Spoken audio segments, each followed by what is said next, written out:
Camp Mystic was, quote, a ticking time bomb. That's according to a meteorologist who spent 3 decades with the National Weather Service. He spoke with investigative reporter Jeremy Rogowski, who joins us now with more of that candid conversation. Jeremy.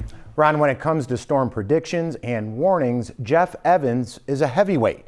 After a 34-year National Weather Service career, he says the deadly flooding along the Guadalupe River was sadly inevitable. It was a ticking time bomb, Camp Mystic. Why do you say that? Because it was bound to happen. Jeff Evans has spent his adult life predicting severe weather and protecting those in its path.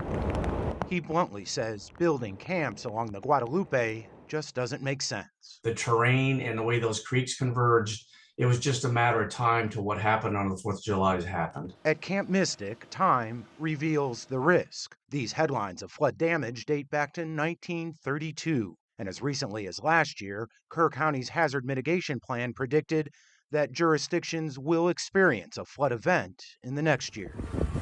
Evans says for any community, the challenge is getting the risk to resonate. The agency, the National Weather Service, has been looking at this for decades. How do we get people to understand and then take proper action? On July 4th, Evans believes the National Weather Service warnings were timely and should have been effective for evacuations, which leads to the question many are asking. What plans and protocols were in place and should have been in place, and then were those protocols followed? I don't know what they did and the timeline. That will come with time. Youth camps in Texas are required to have disaster protocols. We obtained state inspection reports for Camp Mystic for the past 5 years, which show it did have a required emergency plan. But the state does not keep copies of those plans on file. Now, we've also been digging into how Kerr County alerted residents of flood dangers, and we searched a FEMA database that tracks public alerts.